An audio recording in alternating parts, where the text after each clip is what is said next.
Good afternoon. Welcome to the June 25th, 2026 meeting of the Baltimore City Planning Commission, meeting number 2092. I'm the Commission Chair, John Laria. Welcome, everyone, to the meeting. Let's start with a roll call of the commissioners, please. Robin Allen is online. Present. John Bullock is here but out of the room at the moment. Christine Griffin. Present. Claudia Jolin. Present. Doug McCoach. Present. Jane Lewis. Present. Eric Stevenson. Present. John Laria. Present. Thank you. So we have a quorum. The next item is the approval of the minutes from June 2nd, 2026. Is there a motion to approve those minutes, please? Motion to approve. Been moved by the Vice Chair. Is there a second? Second. Second, Commissioner Jolin. Any discussion? Hearing none. All in favor, aye. Aye. Opposed, nay. Minutes are approved. The third item is the adoption of the Planning Commission schedule through June 2027. Commissioners, just so everybody understands in the audience and otherwise, we adopt these with sort of a 6-month look ahead, meaning we have adopted through the end of 2026. We're now going to adopt the dates through this first half of 2027. Those dates are established to give everybody notice.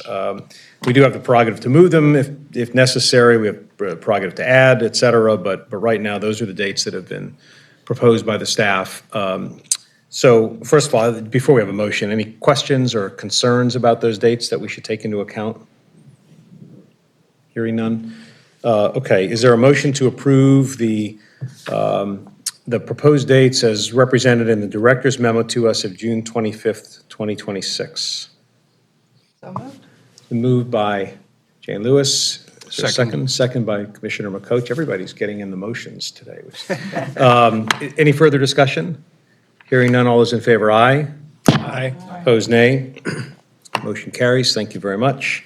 We'll move on to items on the consent agenda. The first one is the CIP transfers. There's only one item, but it shows is not consistent with the CIP, so we'll just have a brief explanation of that, please, from staff. Good afternoon, Nelson Vasconcellos, Capital Planning Analyst for DOP.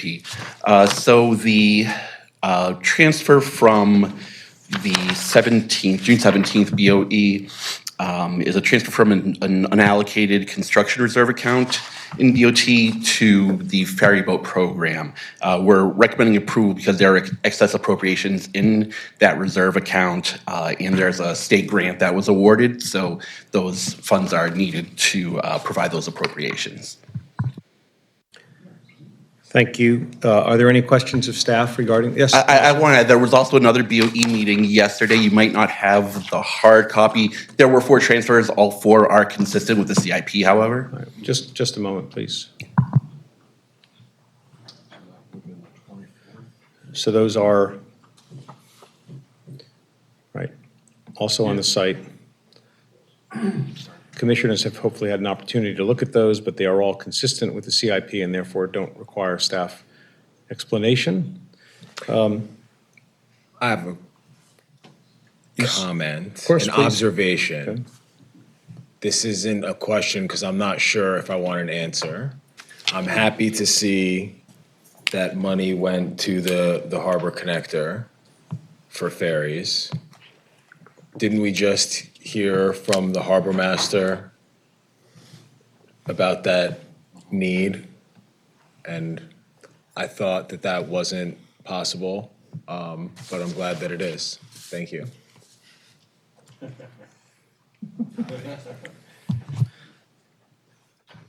Anything more? Anybody else? Okay. So is there a motion to approve, did we already do this? The motion to approve the CIP? No. Is there a motion to approve the CIP transfers as included on the site for the commissioners? Motion to approve. Vice Chair, is there a second? Second. Commissioner Griffin, you haven't moved or seconded yet. I know. That's all right.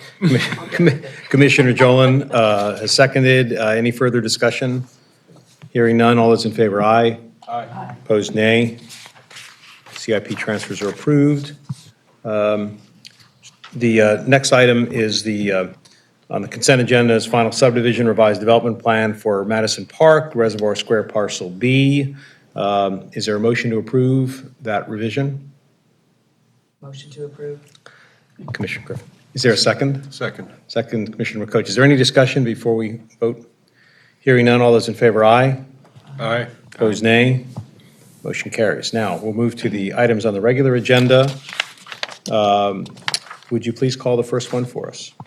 Thank you, Chair.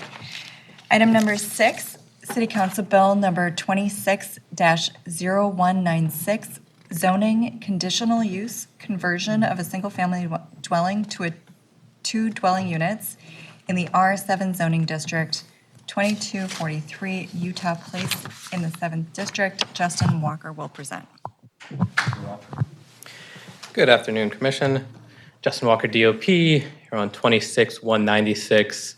This is a residential conversion bill. And this may not be working. Oh, there we go. The ding was here yet. Okay, point over there. Okay, so again, this is a request to convert the single-family dwelling at 2243 Utah Place into a 2 dwelling unit multifamily building. This is in the West Planning District, where Tariq Bolden is the community planner and Kelly Terrell is the petitioner and the owner who is here. So we just take a look at the map here. This is in the Reservoir Hill neighborhood, just north of North Avenue. Quick look at the plat map showing the property. Before we jump to an aerial, you can see it's a mid-block row home. And dropping down the street view, you can see it is a rather large structure with 3 above-grade stories and a basement.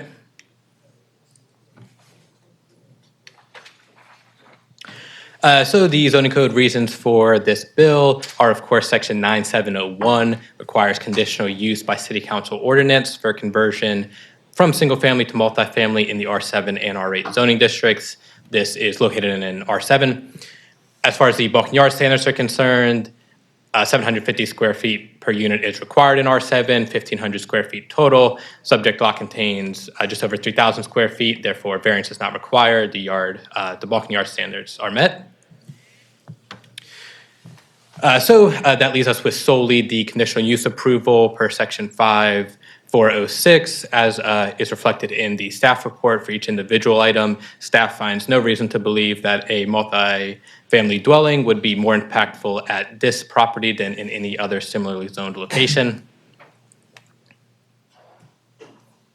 And just to run through the equity real quick, this will continue the productive use of the property. It does have a letter of support from the Reservoir Hill Association. In addition to that, the required public posting was posted for a 10-day period, and staff sent notice via the GovDelivery app.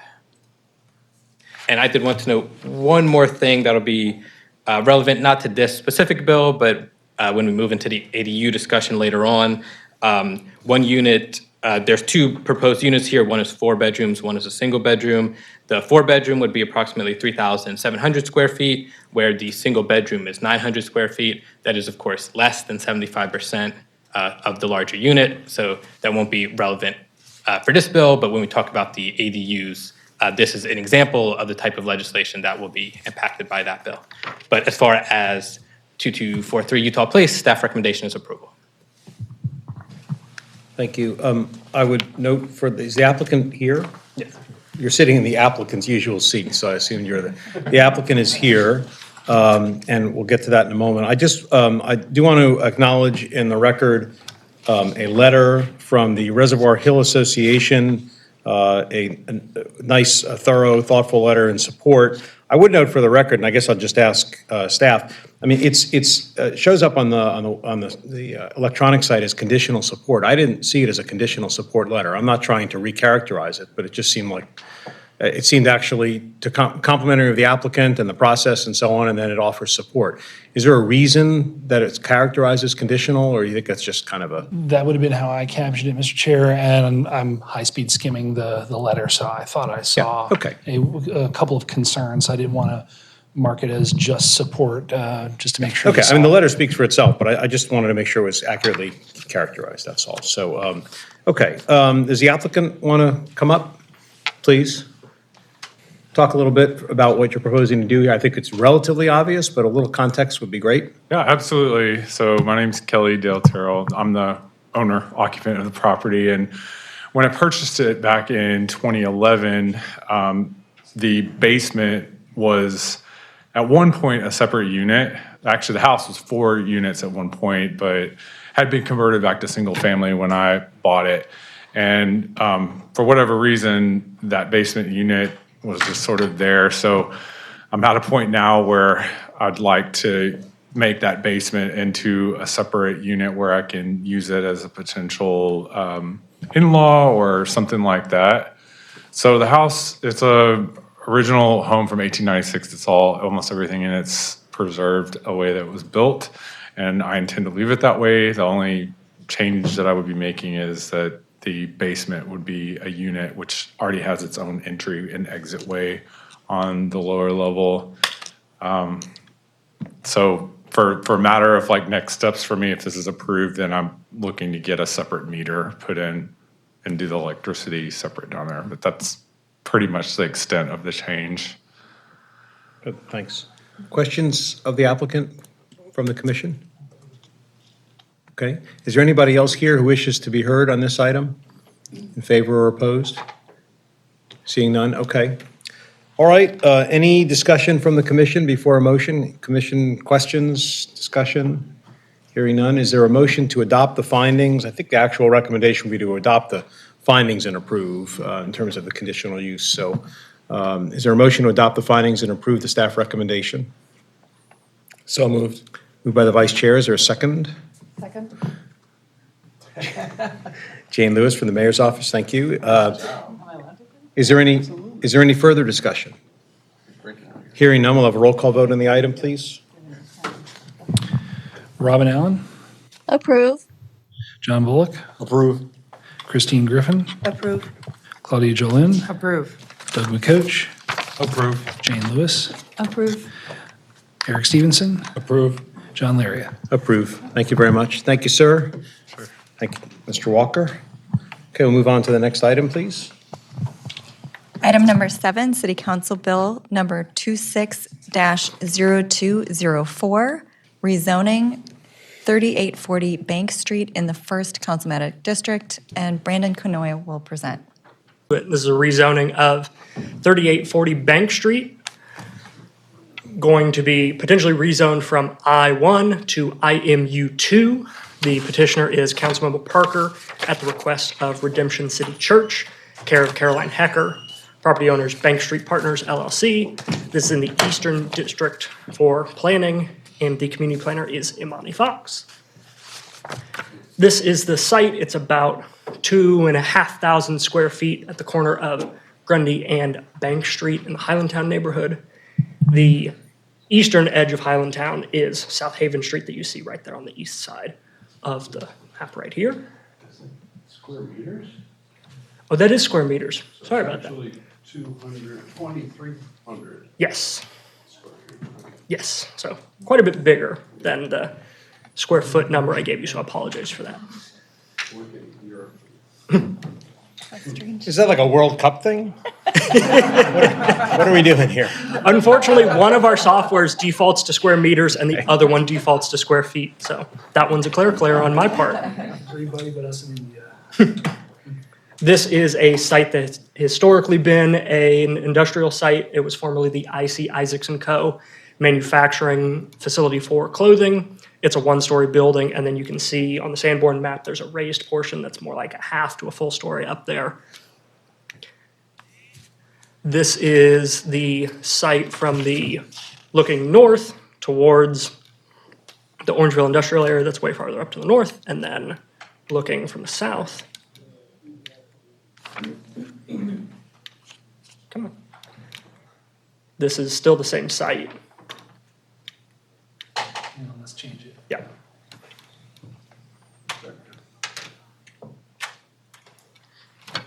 I'm sure all of the clicks will go through right away and we'll zip through the rest of it.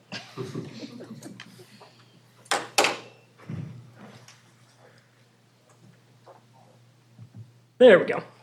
The required findings for a change of zoning district come from the state land use article, and they're included in our city code.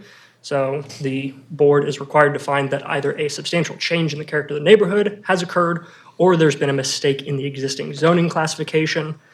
And then the required findings to make either of those decisions are any population changes, the availability of public facilities, any present or future transportation patterns, the compatibility of the proposed zoning district with the existing districts in the area, recommendations of city agencies, and whether the amendment is consistent with our comp plan. There are a handful of additional standards, whether the zoning classification is sufficient for the existing use, or if an anticipated new use needs a zoning district, that's part of the consideration. And if the area is experiencing any trends in development or other similar factors that would push it to a change in zoning district to facilitate those new developments. For our required findings, staff does not find a substantial change argument for the site in question. There's nothing majorly that falls under that category for current or anticipated future uses that would warrant a zoning district change. However, we do find that there is a strong argument for a mistake in the zoning classification of the site, given that's a former industrial site, but it's been disused for a number of years. We think that's in part due to its nature as a small size for a manufacturing site and a small height, so this is a very old style of manufacturing that's not very common in the world much anymore, especially in Baltimore City. So IMU 2 zoning is the zoning district that is best suited for this site given its specific history and our further study of the area. Under the required finding for population change, we find that in 2017, when the zoning was changed from M12 to I1, was the highest the population had been in about the last decade, around 2,600 people, and then you can see a slow trend down to 2019 where it plateaus until 2020, and then another small drop until 2023, and then a potential rebound in 2024. We don't have data for 2025 yet, that's still coming out. Otherwise, we would have included it here, but there is a chance that the population in this area is rebounding. We do need to find whether the site is served by public facilities. The site is already developed and well served by these public facilities. There's a 10-inch water main that runs both along Bank Street and along Grundy Street, or Goff Street, I apologize. And there are plenty of sewer lines, storm drains, and any number of necessary utilities that would service this site as an IMU 2 zone. And that's the site there in case you missed it. The site is also well served by current transportation. The CityLink Navy line runs along Eastern Avenue, and then the CityLink Blue line runs there up along Bank Street. It's about 2-3 blocks away from the site. So well served there by 2 solid connections to our transportation system. We also have to find whether the proposed zoning is compatible with the existing and proposed uses in the area. We do find that IMU 2 zoning is highly compatible with both the R8 zoning that's around here, as well as the IMU 1, IMU 2, and I1 districts in the area. Other recommendations from city officials. I think we're one of the first agencies to bat for this, so we don't know if there's anything else in the pipeline, but we find that as a planning staff, we can support the recommended change to the zoning district. And the zoning change is consistent with the comprehensive master plan that's adopted in 2024. And we'll see that on the next page where the site is right here highlighted in red, but you can see the purple hash marks everywhere are designated in the general land use plan as mixed use, predominantly industrial, which aligns quite nicely with IMU 2 zoning. On the equity side of things, IMU 2 zoning is designed specifically for sites like this that provide stronger protections for neighborhood commercial or residential uses nearby, just to make sure that everything jives correctly. And it also helps preserve future commercial and industrial uses in the corridor while keeping that former industrial residential spirit that Highlandtown is well known for, since it's one of our old industrial spines and a driver of our economy. And we recommend approval with no conditions. Thank you, Mr. Knoy. Any questions of staff from the commission? Go ahead. I think I understand the criteria and the response to the criteria clearly. So as an aside, could you outline the sense of vision for the repurposing of the building under this new zoning category? Yes, so in general, IMU2 zoning is, the goal is for it to be a higher intensity quasi-commercial industrial use that jives well with residential uses. In the immediate term, we understand the applicant is expecting to use the site for a church or other similar land use. That's not part of our consideration, that's why we didn't include it in the report, but as a fun fact for y'all. Okay. Okay, thank you. Any other questions for staff? Is the applicant or the representative of the applicant here? Ms. Hecker? Let me start by asking if there's anything you wish to add. I always hesitate to open my mouth when you ask that question. I sort of feel like sometimes I should quit while I'm ahead. Caroline Hecker, Rosenberg, Martin, Greenberg, on behalf of the applicant. I'm joined by Bill Volpe, the pastor at Redemption City Church, which is the applicant. I think Mr. Knoy did an excellent presentation. At the risk of stepping in it here, I would also add that there's an additional case to be made for a mistake in the 2019 comprehensive rezoning when the city created the IMU2 zoning district. This property was not considered at that time for rezoning to IMU2. It should have been. It's exactly the type of property where it has, a former industrial use. It's ideal for an adaptive reuse for some other type of use that isn't residential, but is no longer suited for a real industrial manufacturing type use. So, arguably there was a mistake in 2017 when it was rezoned to I1 from the prior M1 zone. But I think there was a second mistake made in 2019 when the city created the IMU2 zoning district and did not zone this property into that district. The property directly north of it, 3925 Goff Street, was rezoned in 2020 to IMU2 on the basis of that mistake argument that it should have been considered the year before when they did the comprehensive zoning to create the IMU2 district. And I think this property has exactly the same facts. Thanks. The cross street, I'm just trying to look at the easiest. It's Eaton. What are the north-south running streets on either side of it? Grundy on the right side, Right. the east side, and I guess Yeah, Eaton is, Eaton. yeah. Okay, thanks. Are there questions for Ms. Hecker on behalf of the applicant? I just have this is a question, because we're not considering the actual use of the property, but in the staff report, there's a reference that it now it's owned by the church that your client. It's under contract to be sold to the church. It's not To the owned- church? Yes. I see. So it's the applicant as a contract purchaser. Correct. And because I think the staff report says that it now houses Ovenbird Bakery and the City Ballet of Maryland. Is that correct? I think those are in the building directly north, is that? That is the property. to the- Oh, I see, directly Yeah. north. I'm sorry, I misread it. I Oh. apologize. No, I think that was my mistake, not yours. I apologize. Okay, no other questions? Is there anybody else, would the applicant Ms. Hecker, it's not necessary, but if the applicant wants to come up, fine. If not, I don't, unless you have specific right, of questions for course, the yeah, applicant. yeah. Are there questions from the commission for the applicant himself? Hearing none, okay. Is there anybody else here who wishes to be heard on this item one way or the other? Seeing none? Okay. Are there any comments or questions amongst the commission? If not, is there a motion to accept I'm sorry, I should have said, the applicant has also submitted a set of facts for our review and adoption. And I think an appropriate motion would include both accepting the findings of facts from the staff and from the applicant, which is in the record, and then an approval. Is there a motion to that effect?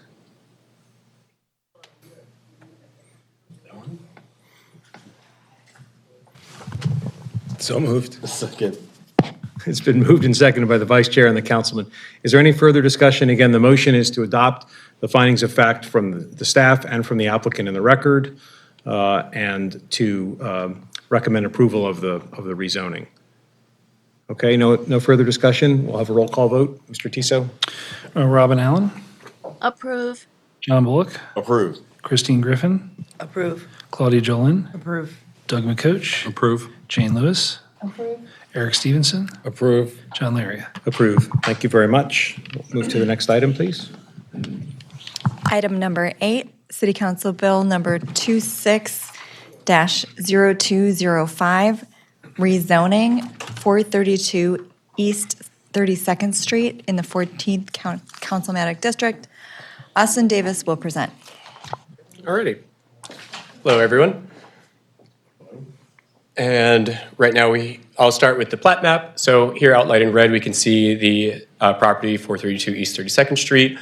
Triangular shaped lot, albeit four-sided, right in the heart of Waverly right here. Here it is outlined in blue from the aerial.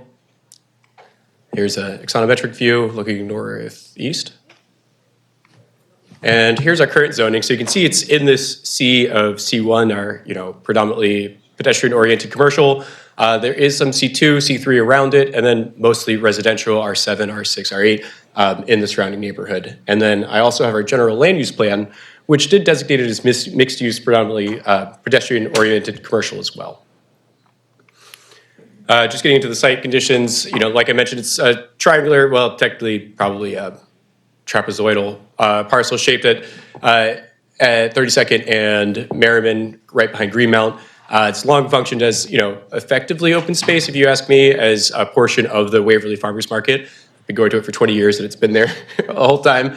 And the surrounding area, as I referenced, is, a mixture of C1, 2, 3, R5, 7, and some OS just on the other side of Greenmount.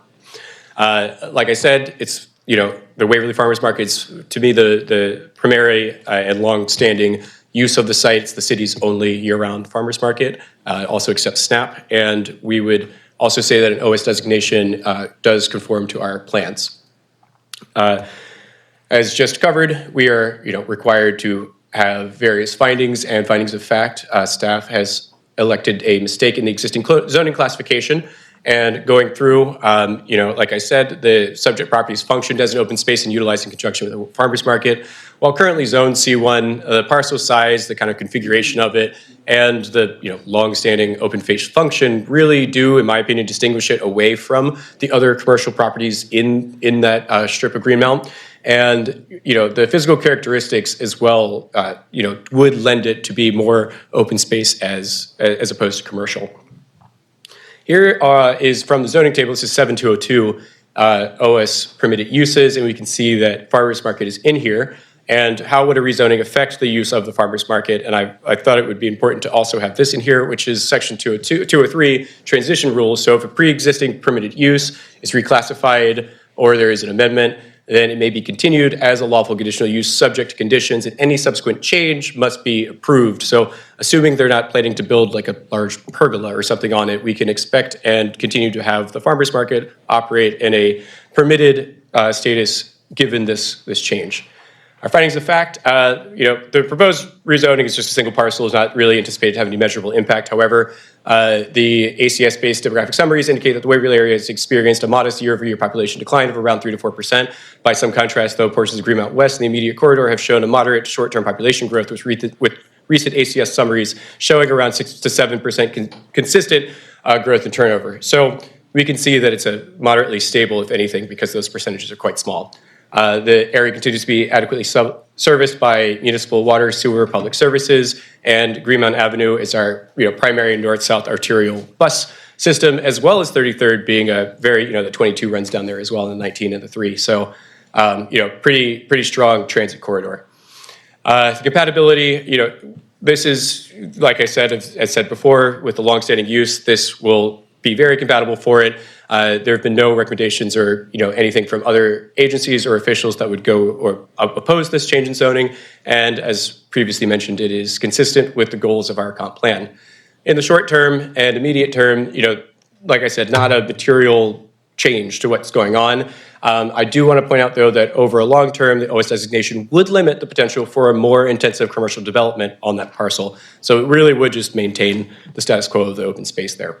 The impact, like I also mentioned, this is our only year-round farmers market, a source of fresh food, small business opportunity, and gathering in a spot that has had, at a part of the city that's had historic disinvestment. And finally, in terms of internal operations, this is not supposed to be significantly affect any sort of day-to-day operations. And with that, we recommend adoption and approval. Thank you. Thank you, Mr. Davis. Are there questions of Mr. Davis? I just have a couple quick ones, and then Councilwoman, of course, would be happy to have you come up. Sure. Who owns the property? Waverly Main Street LLC. And do you know what that entity, I mean, I think we all know what Main Streets are generally, Sure. but I don't know what that, and Councilwoman, if you want to, I have the answer for that question, and I can answer it later. Oh, please. Or I can do it now, whatever you'd like. well, yeah, if you have the answer, please. I don't want to preempt your own remarks, but that would be great. Thank you, Mr. Chair, members of the board. Waverly Main Street LLC is part of Waverly Main Street, the nonprofit. So it is technically owned by the nonprofit, Waverly Main Street. Gotcha, okay. Does the owner have a position? I don't know what that entity is or how it's governed. You have, I think virtually all of us probably know the market, and most of us probably know the parcel. I know I do. And you have 5 letters of support, including from the councilwoman, and for the record, the Farmers Market, the Able Improvement Association, Charles Village, Better Waverly. I'm just wondering, I don't know what that entity is or whether it has a position. Sure, yeah, I was hoping that the new executive director would be able to make it today, but she couldn't, and I am expecting their letter of support. Okay. They absolutely support this rezoning. Okay, thank you. It just Yep. made me, I needed to fill in Of that course, blank. yeah, I can send you the email if you want, but No, they're gonna send in the- Councilwoman, if you tell us that they're supporting it, then we certainly accept Yeah. that. It was just a gap in the materials. Yeah. Okay. I think that was my question at the moment. If there are no other questions for staff, Councilwoman, would you like to come up and speak of this? I'm sorry to make you come up and It's down. totally okay. Get your steps in. Thank you, Mr. Chair and members of the commission. You have my written letter, which details, similar to what the staff had recommended. I hope all of you have been to the Waverly Market. And if you have not been to the Waverly Market, you need to go yesterday, because it shares the parking lot, the city parking lot and that lot. But we're also starting to do more programming on this open space with music, events. Now that the Baltimore Book Festival is in Waverly forever and always, that lot is very much used for that. I've been in Baltimore for 35 years. That lot has been open ever since. And obviously, I think before then. Also, what's interesting is that part of that lot, historically, back in the day, there was a school there. And it was, during segregation, it was one of our African-American schools. And it was when Waverly was part of the county, the city actually had acquired a lot of the schools in anticipation of annexing. So that was one of the first Black schools that, and one of the teachers that came out of that, one of the students that came out of that school ended up being the first Black principal of Eastern High School. So I'm working on designation for that. I haven't done that yet. But anyway, so we have a historic marker. You'll see that in my testimony. And then the rest of the lot has been something that we're utilizing. So for the community. So I thought that in doing the research around this, it was clear that this was a mistake, that it hadn't been included in Transform. As you know, my predecessor was very deeply involved in Transform, and there are things that people miss, and that's okay. And I think that sometimes we just kind of take for granted that this is going to stay that way, but I wanted to make sure that as we're moving through all of our work around Greenmount Avenue and the commercial area, that we preserve that as open space. Thanks. Back to the Main Streets question. I don't know if you know this, and certainly if you don't, or the director, but there's a Main Street umbrella, and then is there an LLC for each Main Street? Or do you know? No. So it's a good question. So Waverly Main Street is one of 9 main streets in the city. And as you saw in the paper, Waverly Main Street's been going through some transition. I don't know when they formed this LLC to address this property, and I'm still kind of digging through that, but it is associated with the Main Street. All of the bills and everything goes to the nonprofit. So there was some confusion as to whether it's a nonprofit or an LLC, but it's all under one entity. So that's not true for every Main Street. Every Main Street does its own thing. Most of them don't actually own property.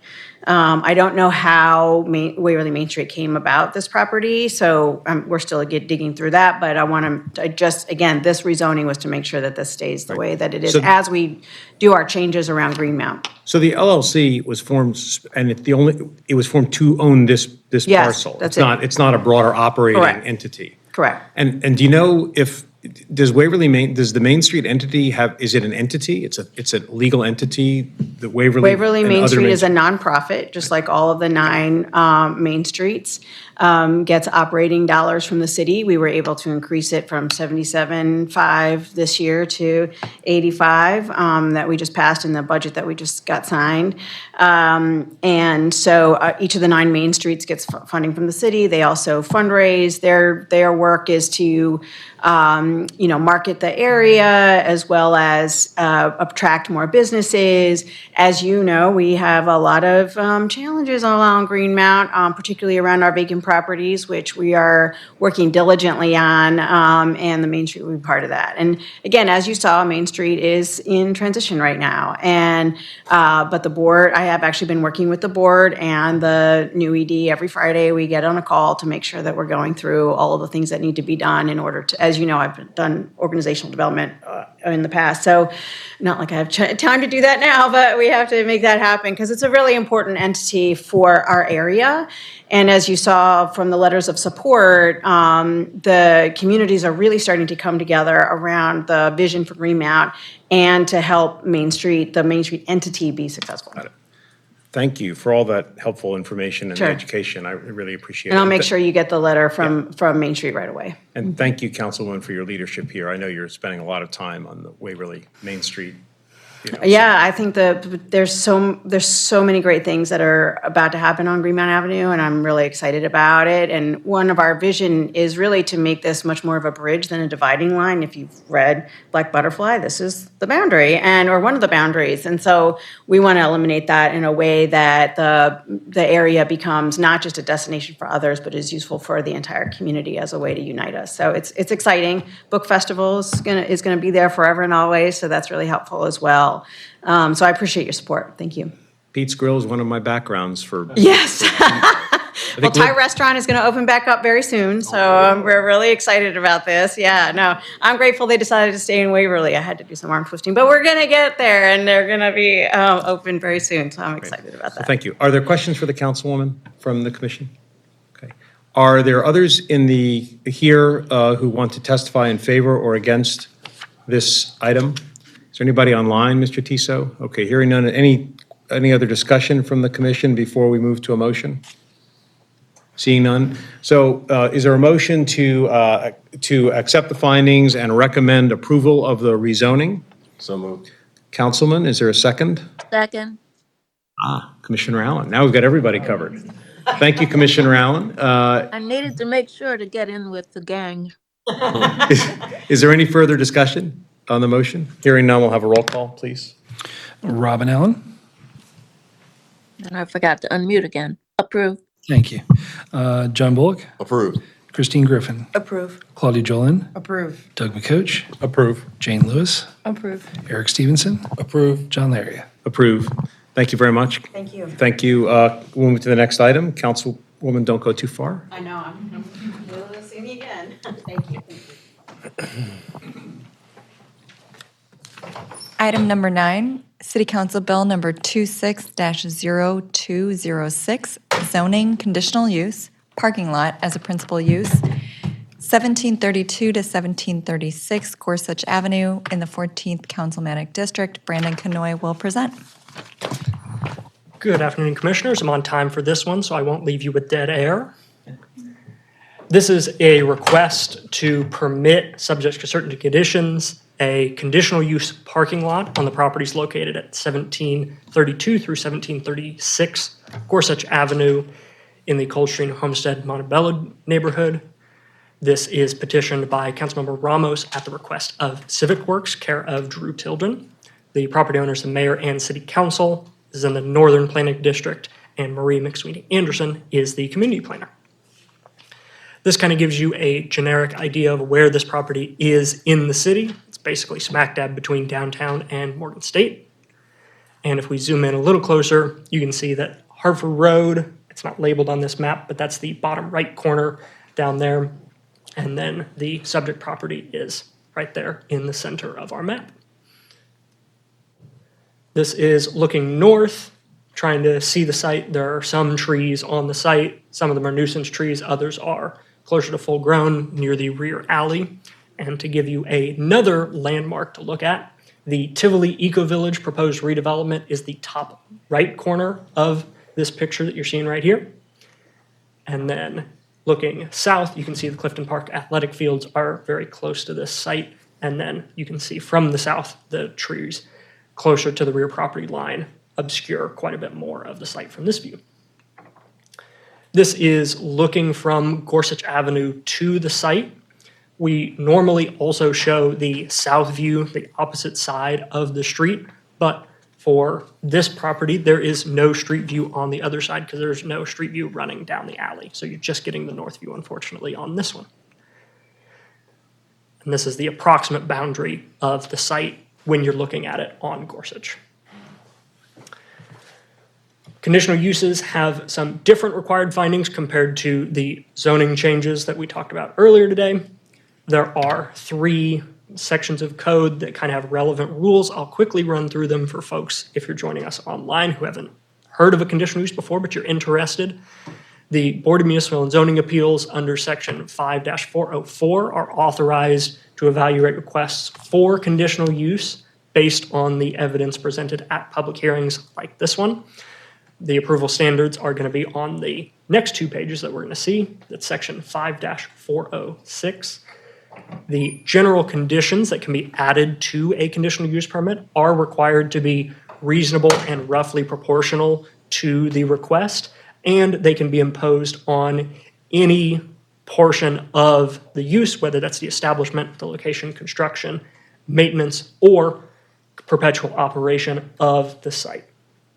And then tied with that, violating any of the conditions that are imposed as part of this process are considered a violation of code, just like breaking any other rule. Functionally, it's setting specific rules for a property that they'll need to follow to make sure that there are no undue harms caused to the neighborhood.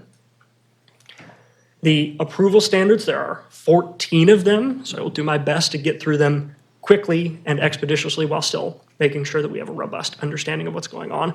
There are 12 of them included in the staff report that you guys are looking at. That's just because we combined a number of the similar ones just for clarity and concision, but we wanted to have a comprehensive presentation at this public forum.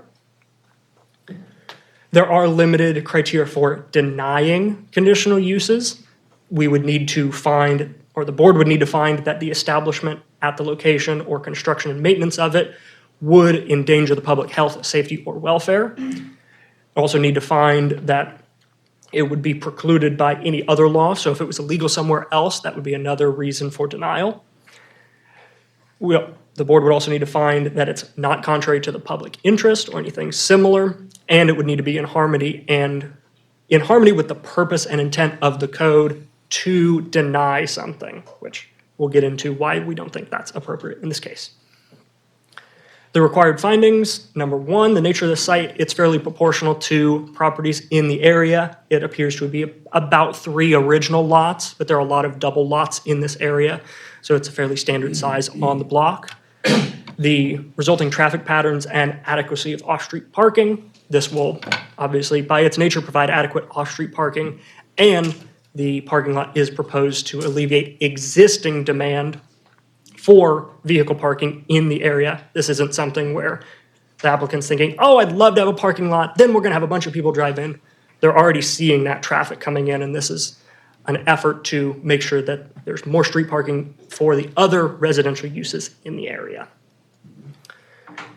As I just mentioned, the area around here is largely residential, which does warrant some substantial caution when you're looking at principal use parking lots, because there is a history nationwide of using parking as an excuse to justify major changes or displacement in a neighborhood. There are a number of factors that we'll get to that will address that more directly, but we don't think that's a factor in this case. The proposed site is very proximate to many houses of worship and dwelling places, as well as public areas, parks, and other gathering places, so it's well situated there. And we don't expect it to generate any undue harms to those uses in the area. The site is highly accessible for emergency vehicles. There's no major concerns for access. You can hop off Harper Road straight onto GORSUCH and get to the site if there were an emergency. For accessibility of light and air, no structure proposed, so this condition is not applicable to the development at this time. The site is well served by adequate utilities and any other necessary facilities. Parking lots are relatively impactful on a neighborhood if done incorrectly, but they are rarely super impactful to our infrastructure grid, so we don't expect any major load changes there. And there are no cultural or historic landmarks or structures on the site that are proposed to be removed. There's no major demolition proposed, as far as we know, for anything on this site that would preclude the site from being developed as a parking lot already. It's relatively flat.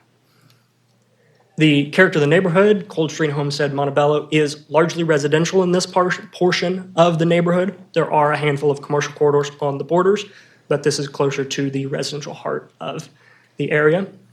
And it's beginning to see some development interest. It's in an impact investment area under the comp plan section here. And we're starting to see those public and private investments, namely with this parking lot and then also with the Tivoli Eco Village. This is an area we're starting to hopefully see some real dollars flow in and some helpful growth in the neighborhood. The urban renewal plan for Coldstream Homestead Montebello does have specific standards for vehicle parking lots. It sets a maximum of 12 spaces, which would fit on this site without any variances or anything necessary there. The applicable code standards, this is an R6 zoned parcel, which shows that principal use parking lots are only conditional in R6 zoning, so it demonstrates an understanding both from a regulatory standpoint and a political standpoint that these can be really challenging to construct in residential areas if not properly considered, which we believe this one is, because it meets the intent of the code and urban renewal plan both set reasonable standards for regulations to mitigate any of the potential harms that can come with principal use parking lots.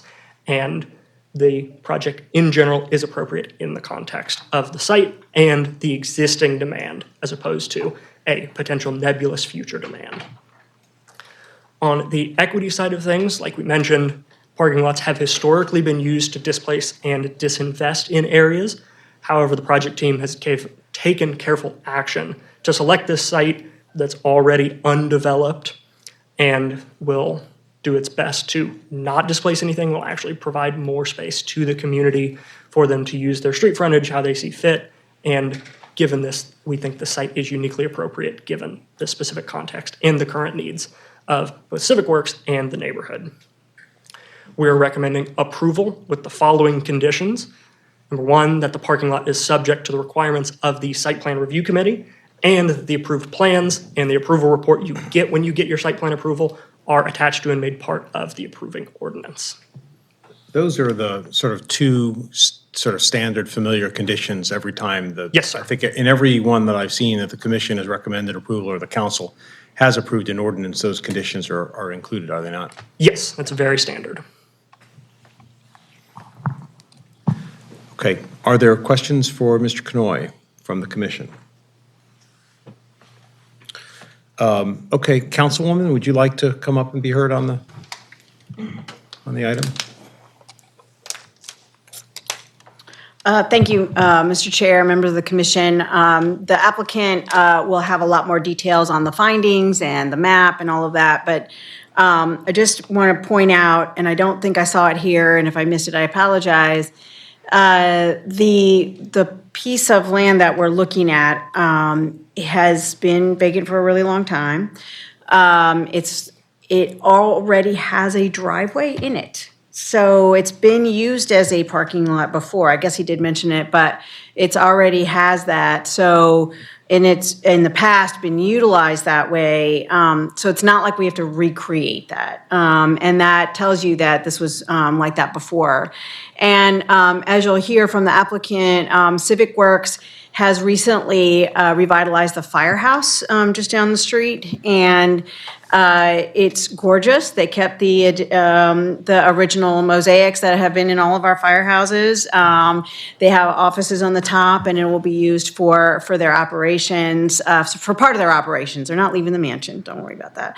But this is another sort of satellite campus, if you will. And so the trucks and things like that they'll be using would be on this lot. That way, because we're doing a lot of revitalization on that block, and then the 1600 block of Gorsuch, which is my favorite block in the whole city, is getting revitalized as well. So having their trucks on a parking lot as opposed to in the street will be helpful for our residents. So I'm hoping for your approval here, and I know that the applicant has a few more details. We also have Mark Washington from the Community Council here, or the Community Corporation here, to talk a little bit also. But there is a really great partnership with Civic Works and CHUM. It's not just for this site, but for a lot of various projects. Clean Core was started in our district in partnership with Civic Works, and now we've got Clean Core, right? We have the Hubs program actually started as a program to help our older adults in Coldstream, Homestead, Montebello, and now it's citywide. So yes, we pilot good things in my district, and then they go citywide. And by the way, we'll continue to do that.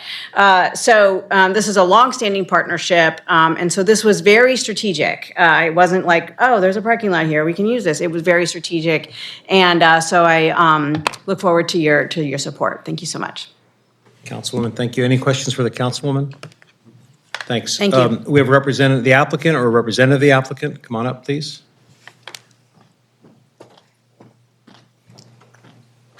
Drew Tilden of Rosenberg Martin Greenberg here on behalf of the applicant. And I just want to say thank you so much to Mr. Kanoy and also to the councilwoman. Caroline has taught me well. Those were both incredibly thorough presentations, and so if you have any further questions, I'm available. But we've also submitted a memo to the file, including a letter of support from the CHUM Corporation. Is there an applicant's memo posted on this item? I think, I just tried to add it, but it didn't. and if not, I'm sorry, I may have to update it. it's okay, I've got paper copies. Oh, here it is. I see. I think it just, thank you.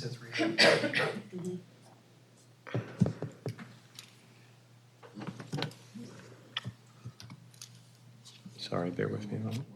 You may have to completely exit and go back in to get it to refresh.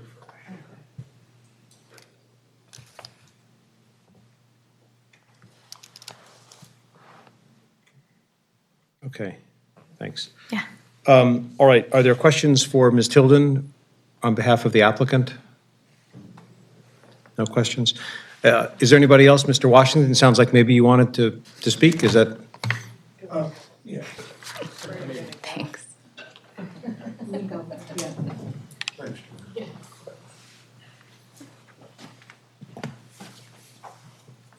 Hi, Commissioner Mark Washington. This is Lauren Avarello from Civic Works. Lauren, you want to? Yeah, I just wanted to add to everyone that, again, we've been working on this for many years. We bought the Gorsuch Firehouse with Mark included in 2018, have been working to revitalize that building. Mark actually identified for us an area that had been used as a parking lot during the Ladder 49. Am I correct in saying that? When the Ladder 49 movie was, that is where they parked the trailers, that is where everything, so there's a curb cut there, there's already fencing there, and said this would be perfect so that we are not disrupting the residents on the street to have parking for the Gorsuch Firehouse. We are running 4 of our greening programs out of there. So we have our community landscape team running out of there. We have our tree canopy program running out of there. We have our Real Food Farm, or Civic Works Farm, we're rebranding it, out of there, and Clean Core Works out of there.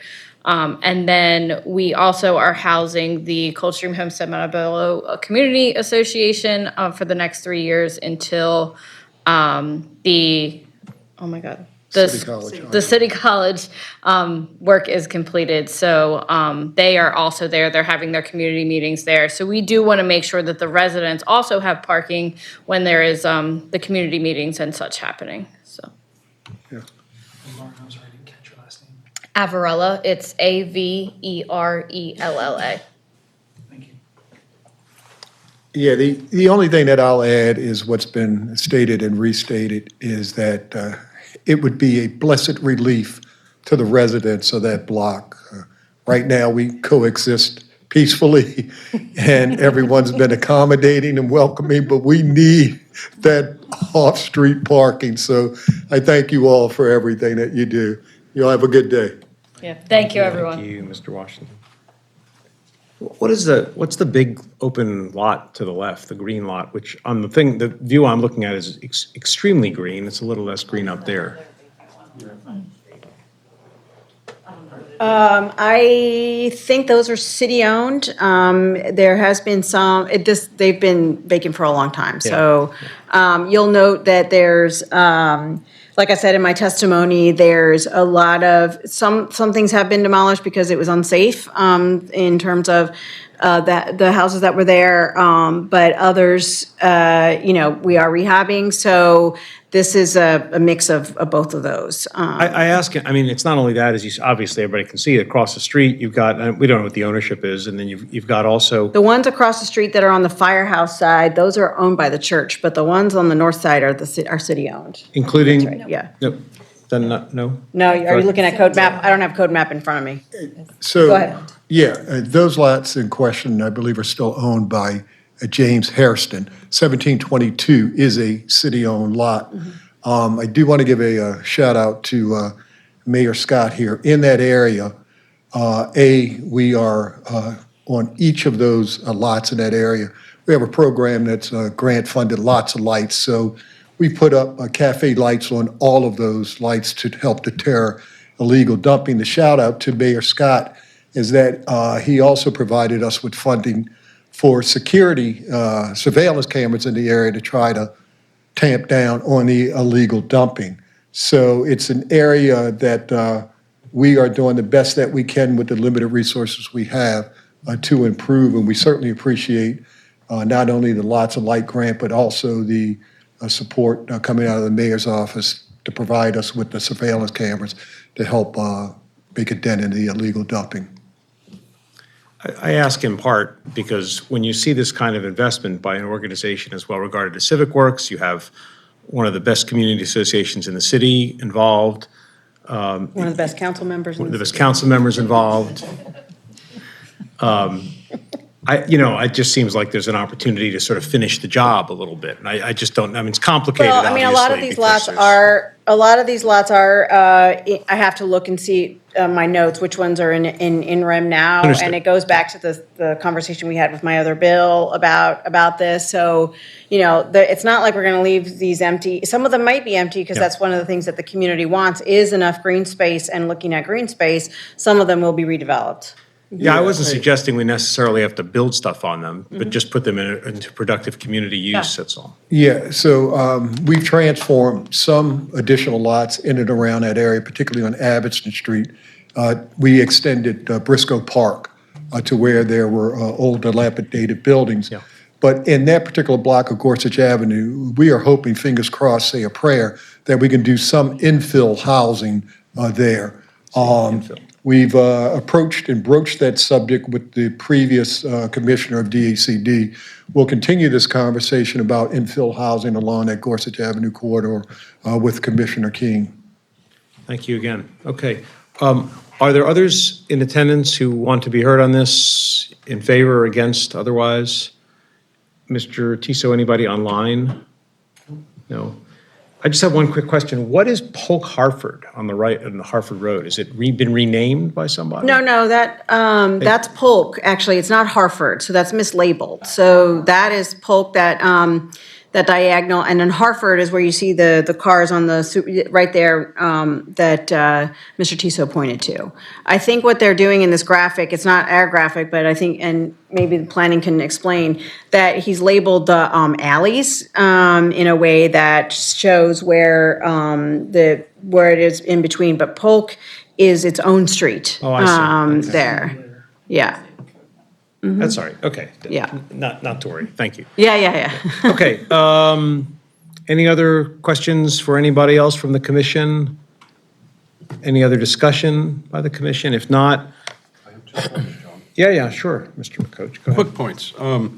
It looks to be about 2/3 of the parcels on this block are without buildings right now. And normally, we would like to prevent sites from having structures torn down to create new parking lots. But in this case, this is a great example of a good use for the community. But I do wonder if this isn't, if we won't see more of these types of infill parking lots as we've gotten rid of the requirement for off-street parking.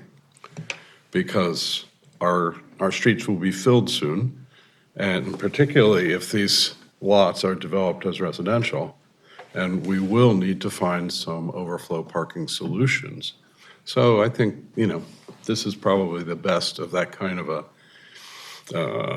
event. And so I just think it's interesting how it reflects land use decisions that we've made as a city and sort of predict the future a bit. Can I just add something here?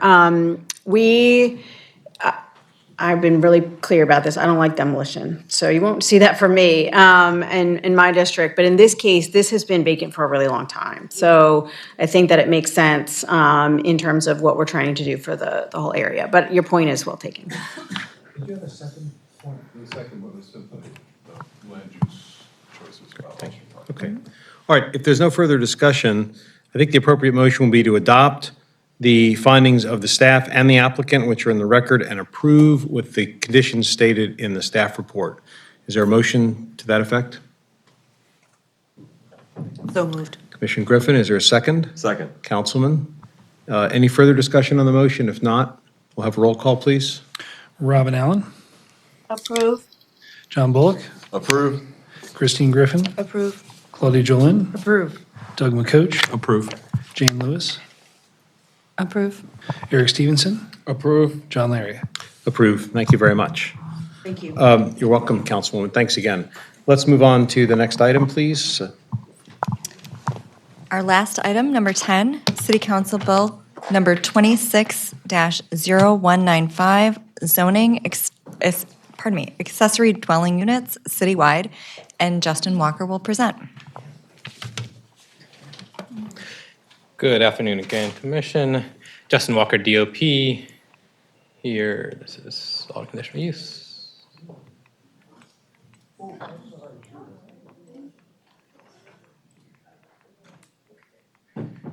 Excuse me. Here we are. Good afternoon. Justin Walker on City Council Bill 26-195. This is regarding the creation and regulation of accessory dwelling units, also known as ADUs. So again, per a state mandate that we will get into in a moment, this bill will be authorizing the construction and use of accessory dwelling units. It will define it in the code, and it will provide regulations that we will go into in more detail. This bill was introduced by Councilmember Dorsey. It is co-sponsored by Council President Cohen, as well as Council Members Parker, Conway, Bullock, Blanchard, Jones, Glover, and Ramos. And as this will be an amendment to the zoning code, it will take effect citywide. So just a quick agenda of how I will run through this. First, I will cover the state mandate that precipitates this legislation. I will quickly touch on how it conforms to our comprehensive plan. I'll then run through line by line how the legislation impacts the zoning code. I will briefly touch on the impact to residential conversions, which was alluded to during my earlier item. And then we will make a recommendation as well as some amendments. Obviously, it's the case with all amendments. The Commission can approve, deny, or modify them. Just perhaps an additional grain of salt for this bill, there is some disagreement from the council on some of the proposed amendments. But we'll get to those in a moment.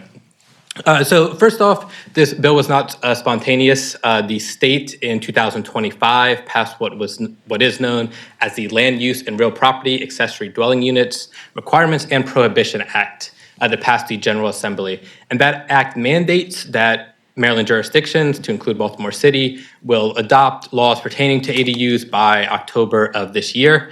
There's no set repercussions or punishments for not meeting that deadline, but of course we want to be in line with the state law. I'll note that some aspects of the ADU regulations are prescribed by the state, while others are left up to the jurisdiction to decide. I will note that City Council Bill 2566, the Housing Options and Opportunity Act, which was presented to this commission last October, would have likely met or exceeded these standards. However, it's my understanding that that bill is on life support at best. So in order to meet the standards of the ADU state legislation, this is a carve-out that would just address ADUs. So this is going to the state legislation. Again, this wording is from the state. So getting started, the state does define it as an accessory dwelling unit is a secondary dwelling unit that is on the same lot, parcel, or tract as the primary single-family detached unit. And one thing to note here is that the state mandate is only specifically for detached dwelling units. What is included in the city legislation, which we'll get to in a moment, does go beyond that. Of course, Baltimore City was not the exact prototype for this legislation, as we're, by nature of being a city, significantly more dense than our surrounding jurisdictions. But to note, the state mandate is only to require this for detached single-family dwelling units. And it also specifies that the ADU not be greater than 75% of the size and also be subordinate to the principal dwelling unit. So I know there was a question earlier about where 75% came from. That is prescribed in the state legislation. It goes on to define it that is a structure that may be separate from the principal dwelling or attached to the principal dwelling unit. And then it further goes on to make definitions of dwelling unit and to highlight that this obviously does not include a unit in a multifamily residential building. Every apartment can't have an ADU. So some further state requirements. Again, this is only, as far as the state legislation is concerned, applying to single-family detached dwelling units. It also states that the state intends for jurisdictions to promote and encourage the creation of ADUs to help meet what the state has identified as a housing shortage in Maryland. I will note that the authorization obviously permits us to establish the standards, and as an option, we could. This city legislation currently does not prohibit conversions of accessory structures that only have vehicular access from alleys. That's, again, not currently included in the city legislation, but that is an option that the state grants to local jurisdictions to decide. So that is the state legislation regarding ADUs. ADUs are also found in the comprehensive plan, Our Baltimore, Your Baltimore, which was adopted in 2024. So under the livable communities standard, there are goals and then specific policy recommendations. Under Goal 3, to address vacant housing, recommendation 3.15 is very explicit: allow, promote, and incentivize ADUs to increase affordable housing options. So this legislation is supported by the comp plan there. And as well, though less directly, Goal 2 is increasing opportunities for communities and individuals to build wealth, especially along low-income immigrant and BIPOC residents. And their recommendation 2.17 calls for one additional dwelling unit by right, which this legislation does promote. It only gets halfway there, as it also calls for the 4 units conditional to the BMZA, which perhaps would have been legalized by 66. But again, that legislation has not moved from committee. Okay, so now we will talk about what exactly this legislation does and how it impacts our zoning code. So first, it adds a definition of accessory dwelling unit to define it as a unit that is located on the same lot as a principal structure. That is a requirement for all of our accessory structures and uses. It is subordinate in use to the principal dwelling, and it is no greater than 75% of the floor area of that principal dwelling. It goes on to include that an accessory dwelling unit may be separate from the principal dwelling, or it may also be attached to the principal dwelling. The next section here just makes a small edit as the earlier section renumbered definition. So this moves powers granted to BMZA from section 1302C to section 1302D, which will now define accessory use, as accessory dwelling unit was added alphabetically above that. So this goes on to establish coverage regulations. So unless otherwise permitted or restricted by this subtitle is being added. Before this, accessory dwelling units could not occupy more than 50% of the rear yard, but this allows for the next section, which otherwise permits ADUs to cover rear yards. So as far as the bulk and yard standards for accessory dwelling units, the maximum height is the lesser of the building height allowed by the standard bulk and yard regulations of the zoning district, or the actual height of the principal dwelling. So an ADU could not be taller than the principal dwelling, even if it's allowed under the bulk and yard standards. It goes further to say that the accessory dwelling unit can occupy the rear yard and pervious surface as required in the zoning district. So it allows it to cover more than an ordinary accessory structure would be allowed to cover.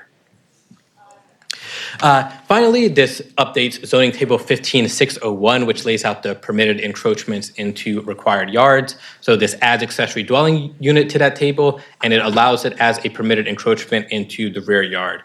I'll note, as was presented earlier during the briefing section, there will be certain requirements that will live in the design manual regarding things such as the interior side yard setback on a row house dwelling to ensure the row house maintains, or the principal use row house maintains access to the alley and that sort of thing. So there may be some setback requirements, but it is allowed by this permitted encroachments table to encroach into required rear yards. All right, so that is the end of the text of the bill. And I will quickly touch on residential conversions, which we hear nearly every commission. We heard one earlier. Question, Mr. Walker, before you move on. So, did I understand correctly, accessory dwelling unit is distinct from other accessory structures? Yes, so other accessory structures are found in 15601. Things like sheds, swimming pools, they're allowed as permitted encroachment. Some of them have conditions. For instance, porches are allowed to encroach up to 8 feet into a required yard. So this table is obviously not comprehensive, but other accessory structures are covered in the same table. I guess my question is, like, if you wanted to add a garage, an attached garage, that would be an accessory structure, right? So I cannot recall the exact section of the code, but if it is attached to the principal structure, it is regulated under the bulk and yard standards for the principal structure. So it is allowed when it's detached to encroach into the rear yard. But for instance, if you put an addition onto your house that is, again, connected to that principal dwelling unit, that has to meet standard bulk and yard regulations, because that would not be considered an accessory structure. It's part of the primary building. Got it. So accessory structure, it matters if it's attached or detached. Yes. But for accessory dwelling unit, it does not matter if it's attached or detached? So it does matter if it's attached or detached. There's a similar situation with garages. If a garage can be a permitted encroachment into the rear yard, but only if it is detached. Anytime any structure is attached to the primary dwelling, it's just zoning district bulk and yard regulation. Okay. So my question is that the same for ADUs, or are we treating ADUs differently in that specific respect? It is the same for ADUs. Okay. Yes. Thank you. I'd also like to ask a question specifically about the chart. All over town, there are properties with different configurations and different layouts, including many whose front face of the structure may be well back from the front yard setback. Why would we preclude an individual from adding an ADU in front of an existing structure if the site was available and legally permitted. Right, so we certainly had some discussion about that topic. So people can still, in a situation where there's a unique setup of the lot, they can come to the Board of Municipal and Zoning Appeals to be granted a variance to have it encroach into that. And that's pretty frequent at the BMZA when always the zoning front of the zoning front yard is whatever is addressed. There's obviously times when buildings are turned, driveways, create different conditions where you might have a side yard or a front yard function as a rear yard, and then it would be appropriate. So this just permits it as an encroachment outright just into rear yards. People could still come to BMZA for variances to encroach into other yards, or if they can maintain the setback of the zoning district, they can also just do it by right. There, of course, is the section that was proposed earlier in the design manual to not be forward of the front building line or set back 10% from the front building line. Right. But as far as the zoning code is concerned, it could still, relief could still be granted by the BMZA. The legislation addresses a social need, but also the city is looking for ways to utilize land for residential development more efficiently. And so I'm happy to hear that there's a forum to, bring a particular site to be addressed. Oh, for front yard.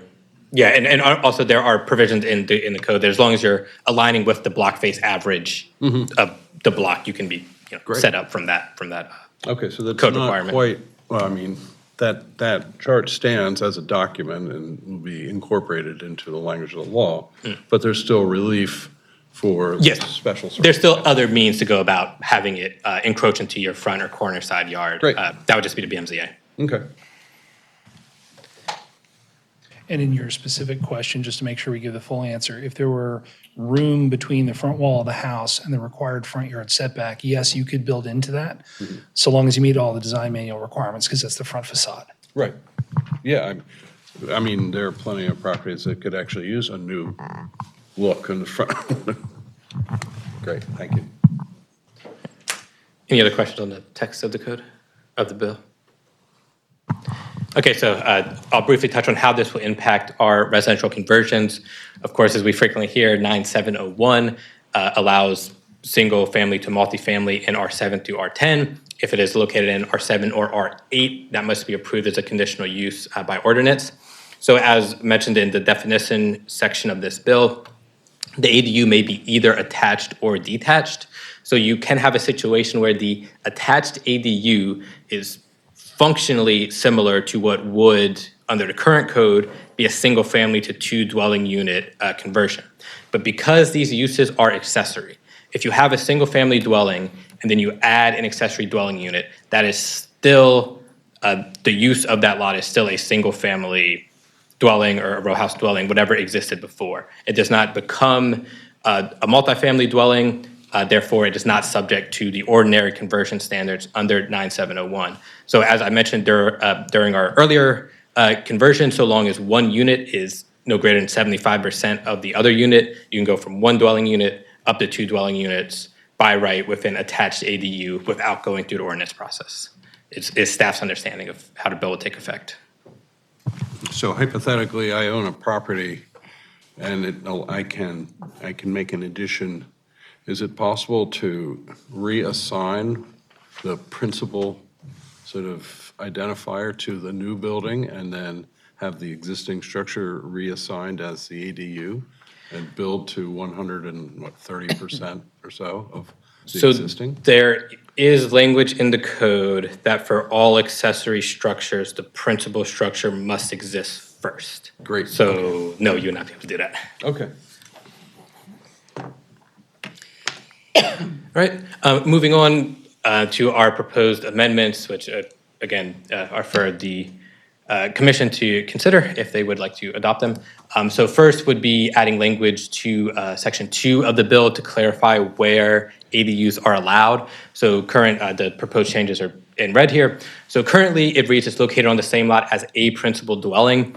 It seemed that would leave some ambiguity in one, if this allows multifamily dwellings to every multifamily dwelling gets a +1. if this is considered to apply to multifamily structures as well. There's also the possibility of reading it, because it's singular, a principal dwelling, that could mean,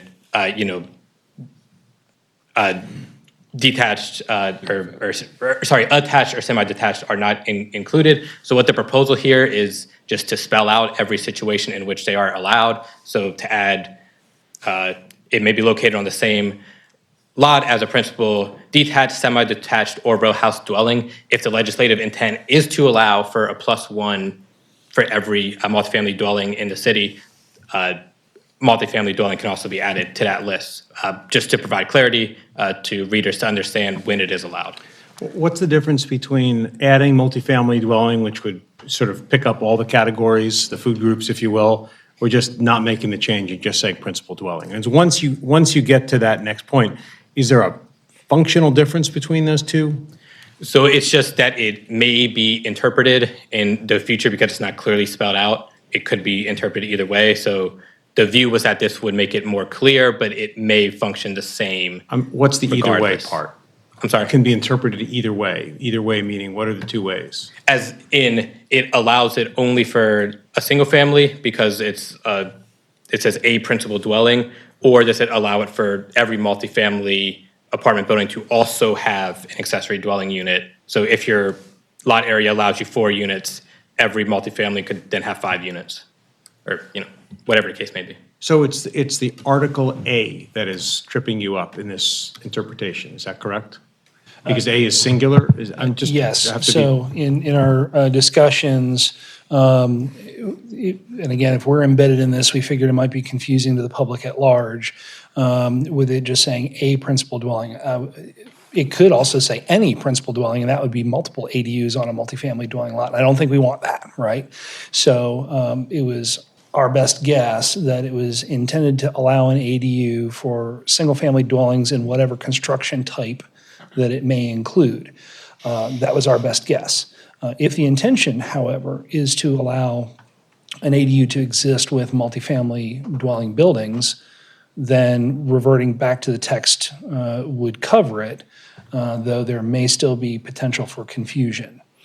So adding multifamily to the list that we've proposed would absolutely spell it out. Again, we are not attorneys. We would want to lean on Department of Legislative Reference and Law Department to guide us, but we're just pointing out what could be an unclarity here. Yeah. Okay, let me just say something to my colleagues here before we go down like a giant rabbit hole. What I would really like the commission to focus on is the policy, not the drafting, because we're just not going to be able to draft this today. And I've talked to the sponsor, I've talked to the law department. There are some legitimate questions about how to implement this. You'll hear from Ms. Floyd, you've seen her memo, she's raised some issues, I think some of them have merit. I don't want to sit here for the next 90 minutes and try and draft this. We are not the final decider. And the law department will advise the council, we have professional planning staff. So I'm just going to ask the commission to focus on what we think it should do. And then we'll figure out how to memorialize that in an appropriate way. And then the law department, the council, and our staff, and if someone else wants to pitch in, fine. But I've spent about 36 hours on this, and I'm telling you, it's very easy to just get really caught up in it, and it's not going to work very well as a group. When we come back to this, and we'll come back to it, I think I've tried in my notes to frame what I think the issues are as opposed to the drafting issues, and hopefully we can focus on those. We'll hear from Ms. Floyd in a minute. She can explain the points that she's made, and they're very technical, but I think they have to be considered, and it's just going to be hard for us today to sort of parse through all of that. So I'm trying to be practical, frankly, about it. So I just wanted to give you that heads up before you all start thinking about this as a drafting exercise as opposed to a policy exercise. Back to you. So with that said, Mr. Chair, the following 2 amendments are also largely drafting issues. Do you want me to run through those? No, go. Yeah, absolutely. No, You okay. should, but I'm just trying to set people's expectations so that we don't feel like we have to. Right, Chair. Go ahead, Draft everything. please. Okay, so the Second Amendment, and this again does come from what was raised in a community concern, is that it would add language to 8201 to clarify that accessory dwelling units are allowed on residential lots, this is the section of the zoning code that lays out the requirements for our low-density residential zone. As it reads, in the districts described in the subtitle, residential development is limited to one single-family dwelling unit. The addition would be and one accessory dwelling unit per lot. Now, of course, there's also an open question here. For every other accessory use, we do not spell that out in the descriptions of the zoning districts. Obviously, we don't have, one single-family dwelling and a swimming pool and the shed and the garage. They're just allowed as accessory units. The reason why this was highlighted is because it does specifically say dwelling, and the accessory dwelling unit is also another unit. So again, there's some ambiguity with that. Okay. I agree. And so the final amendment, which maybe is the most straightforward of the three, currently 15504 of the zoning code, effectively it allowed in one situation under the current code an accessory dwelling unit to be developed. It would actually be a second single-family property under the current code, but that was for carriage houses, which list, as you can see, a number of requirements, including at least 350 square feet. It doesn't allow an addition beyond 20% of the existing floor area. So this proposed amendment is to strike that from the code. One reason is that carriage houses are vanishingly rare. It's very infrequent that we deal with them at all. The second use is that the restriction for carriage houses are more strict than what is being presented today. So if you have a carriage house, the question, if it's left in the code, would be, are you being regulated under 1504 for carriage houses specifically, or are you able to follow the current legislation for an accessory dwelling unit that would give you more freedom and flexibility in converting your carriage house? So again, it's a very rare situation, but that's why the proposal is to just strike it from the code and allow it under the standard ADU regulations. Good question. Yes. Specifically relevant to row house lots, carriage houses are typically built the full width of the lot. ADUs, I heard the 3-foot setback, which is significant on a, 15-foot lot. So my question is, you said that carriage houses would now be regulated under the ADU. Is that more restrictive from a square footage standpoint, and does it create non-compliance with existing carriage houses? So it wouldn't be more restrictive from a square footage standpoint. The carriage house would be more restrictive. As far as the 3-foot setback or whatever the final copy of the design manual lands on, the regulation would then live in the design manual, not in the zoning code. So It's an existing structure. so it's an existing structure, so it'd be a legal nonconformity if it already existed. And then any variation from the design manual would just follow the process for deviating from design standards. So just to add a little bit more color commentary, we debated this amongst ourselves. In all of my time here, I probably have seen 3 honest-to-God carriage house conversions. And I believe in almost all of them, they were able to be subdivided off into a separate lot. So they didn't really need this provision. The shade of meaning difference here is that the carriage house provision in 15504 would allow them to be a full dwelling unit. So because they're so rare, I don't think the handful of property owners out there are losing a whole lot. But there is a slight difference between having a full dwelling unit here versus an ADU, but we suspect that they're close enough that it's most likely not to be a factor. Okay. Great. Sorry, was No, there a question? please continue, yeah. So that concludes the proposed amendments. A quick equity analysis. The goal of the legislation from both the state and the city is to expand housing options by allowing smaller and potentially lower cost options for housing. It does support a few goals of the comp plan, including aging in place and allowing caregivers or family members to live on the parcel with their loved ones. Again, it aligns with the recent General Assembly legislation as well as the our Baltimore Comprehensive Plan.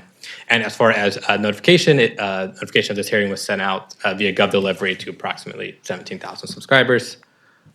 So the recommendation is adopt findings, amend, and approve. Thanks. Thank you. Yeah, don't go anywhere. Okay, are there any questions? Yes, please.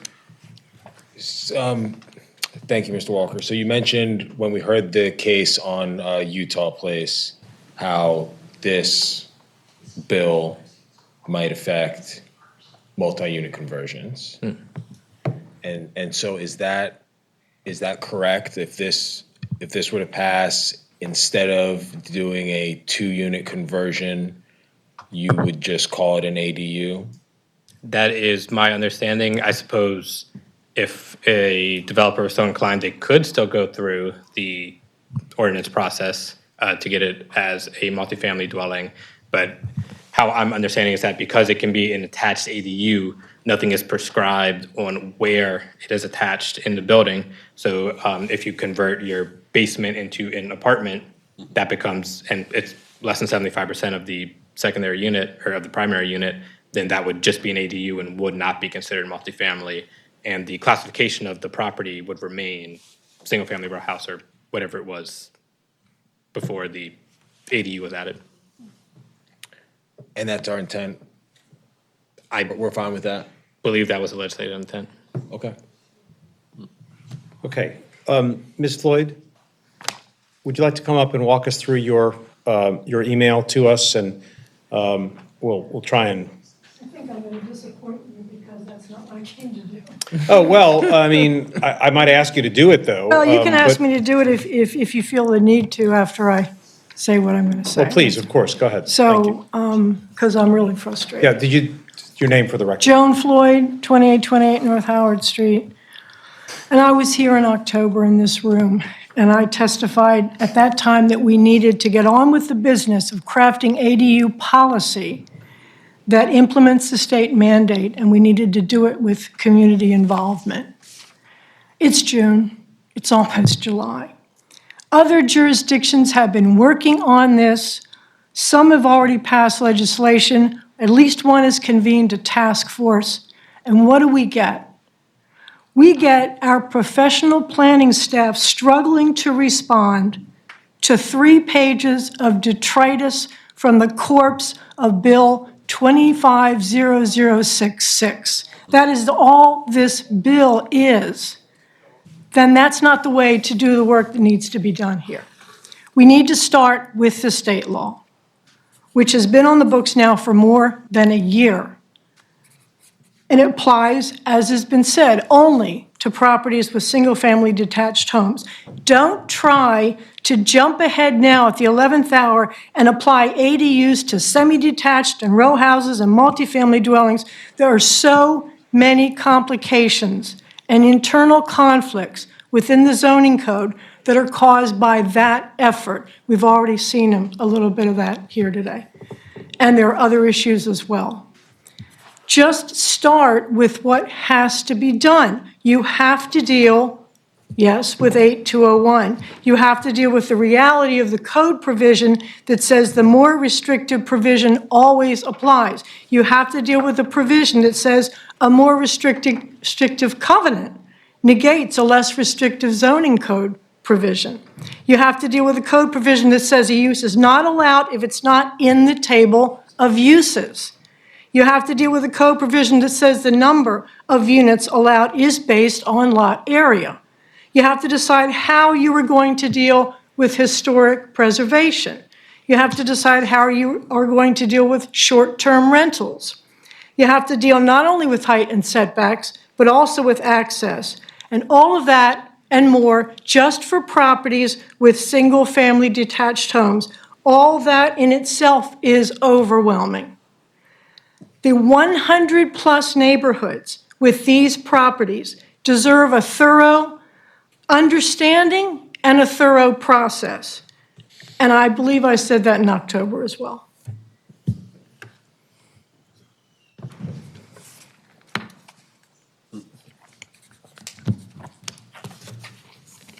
Thanks. Are there questions for Ms. Floyd? You've just alluded, Ms. Floyd, to, in a way, more generally to the items in your. Yeah, which is incomplete. I just threw in a few things that I found really quickly, but there's a lot more. And I just really, this morning and last night, really honestly didn't feel like doing all that work. Didn't feel like doing it. It's not my responsibility. Okay, thank you. Are there questions for Ms. Floyd? Okay, thank you.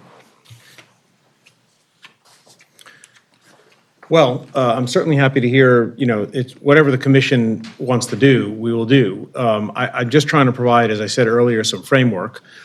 You could accept, I'm sorry. Hi. I'm so sorry. No, you're fine. I didn't realize you wanted to. Is there anybody else who wishes to testify? Is there anybody else here? No, those are all staff. My name is Sumner Weiss. I'm from Councilman Dorsey's staff. Sorry, I forgot that you were coming. I know the councilman was otherwise. Yeah, he is, on a trip. Please, on behalf of the sponsor, please tell us what you'd like to say. I did have a whole thing, but I think right now. You can do the whole thing if it's helpful. Well, Justin did a good job.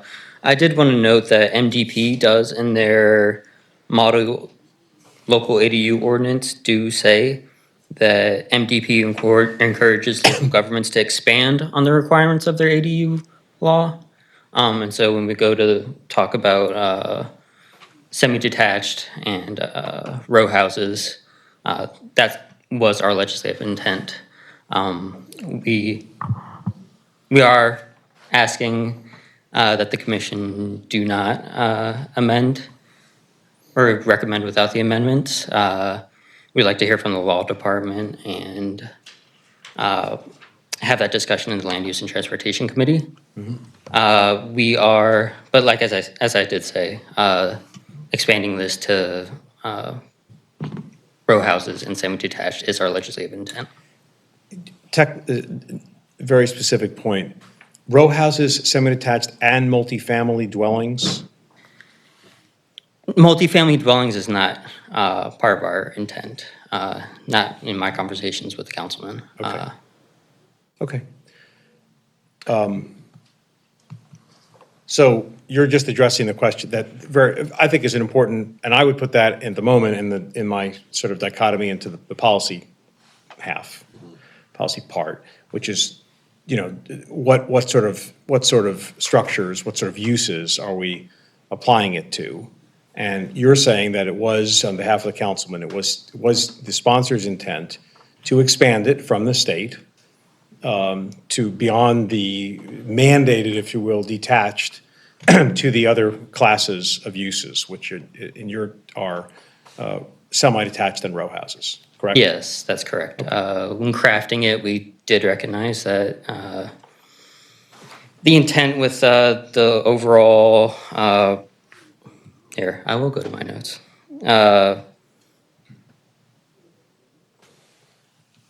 It's aimed at the majority housing topology of the entire state. And for it to be really effective in the city, we need to expand on that. I'm looking as I do this, but I'll ask the staff, could you remind me what row house, it's dwelling : row house, does that, oh, I do have it here, just found it. One of 3 or more buildings, each of which contains a single dwelling unit used for residential occupancy, with each building having its own private entrance and being joined to the others by a party or shed wall. So a row house is describing the physical conditions, but it is specifically, explicitly single family. When you take a row house and make it into more than one, which we do all the time, that is a dwelling multifamily, even though it started its life. Correct.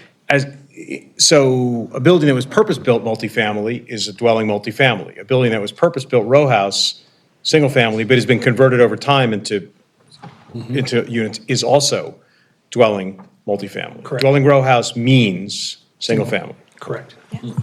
And on occasion, fun fact, we've had cases where due to demolition, you have 2 row houses. They're magically semi-detached at that point if the rest of the block. And that does crazy things to bulk and yard. Yeah. That's an aside. Yeah, but- please don't do that anymore.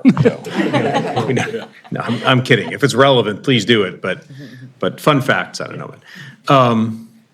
Okay, so is there, sir, is there anything else you wish to say? You've heard the discussion, you've heard Ms. Floyd. We're not, of course, having a debate here, but I just want to make sure we have the input from you from the sponsor. And, and I remind everybody that I think we're going to have a good discussion here. I think we're going to try and reach a set of things we agree on. Maybe there's some open questions, and it is going back to the council. We're going to do our jobs as sort of the planning professionals, staff, and commission to try and help move this along. That's what I'm hoping to achieve, and we'll get as far as we can. But is there anything else that you want to say specifically that you think we should know? No, just that as drafted, we feel like that this bill meets the state's mandate.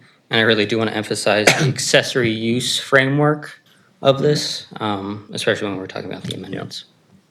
Okay, well, thank you. Thank you. Please stand by. So I do want to hear people's preliminary thoughts. I just want to offer a couple of things. It seems to me that there is, and you can add to this or correct me, but if you don't mind my sort of rubric, that a policy issue is it detached or more than detached, right? And obviously, you've heard Ms. Floyd's view, we've heard from the sponsor.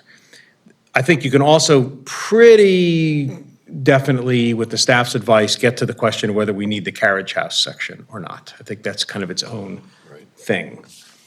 Beyond that, I think it gets pretty messy pretty fast because of all the interaction of these. And my lawyer's brain kind of says, well, how does this work? What trumps what? Can we just add some language to the bill that says, notwithstanding that, here's the rule? You can do that. But I'm not prepared to sit here and draft that now, and frankly, I don't think it's my job. I think one of the things that's so complicated, that's so distracting about this, is that there is a law of accessory uses, just trust me on this, that describes in all respects an accessory use, and it's defined in the code, and I had it, but I switched to dwelling row house, but I'm going to find it for you.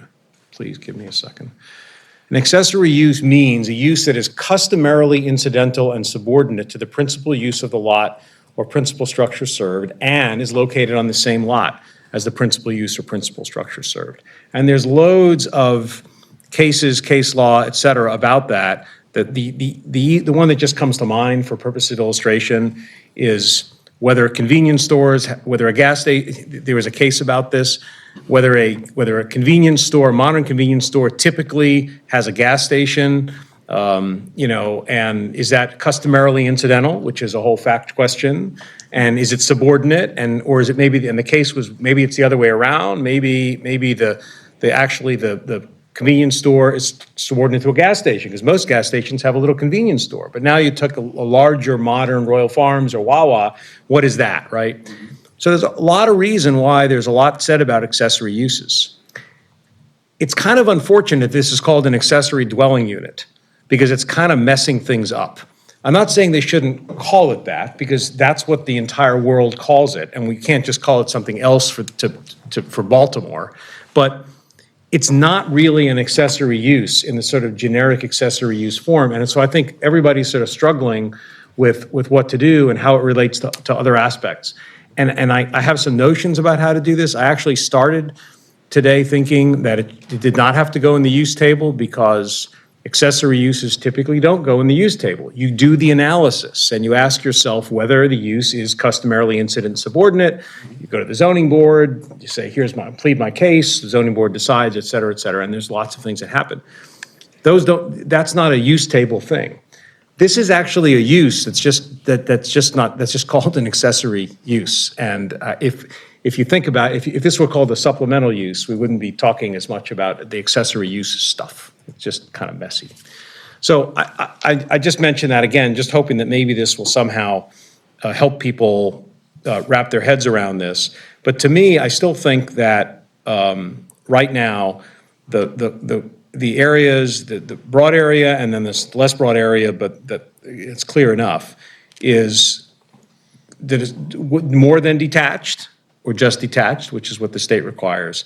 And do we need this carriage house definition, which is a fairly specific thing, but I think is potentially solvable. I just don't know that trying to pick our way through either Ms. Floyd's broader comments or her very specific comments is going to work. So I'm going to stop. I guess let's just have a round of comments and sort of see what people are thinking. And may I start with you? Sure. Commissioner Rakoch.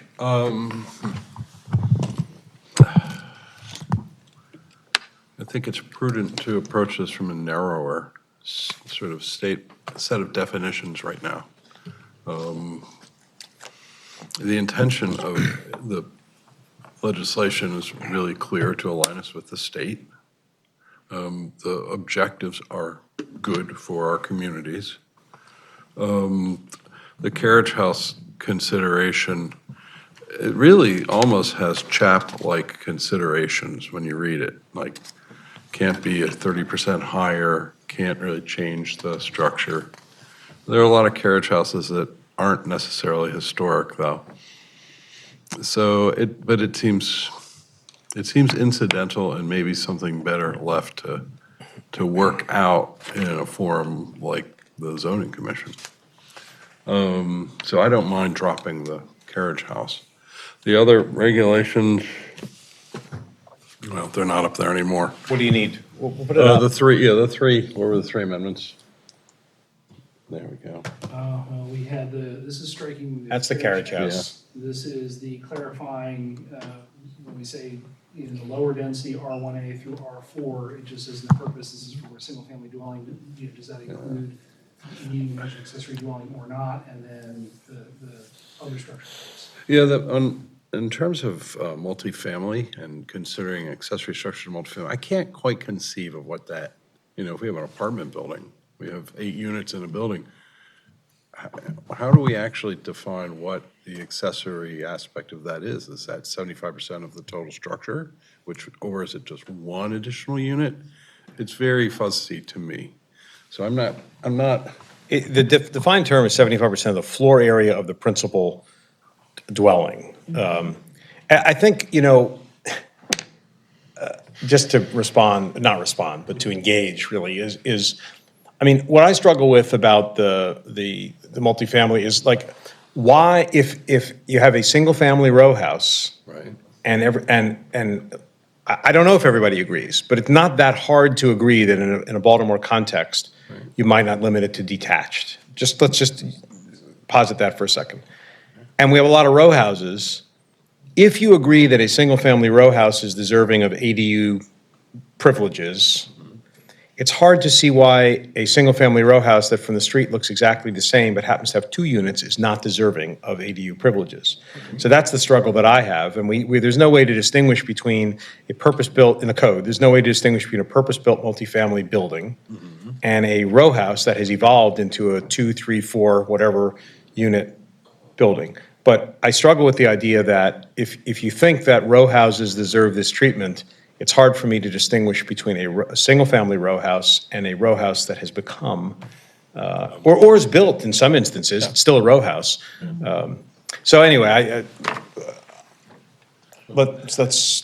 I think the attached is like the loophole that opens that up, because then we're admittedly taking something that already exists, that we already call something else, and being like, oh, a basement apartment now can be called an ADU.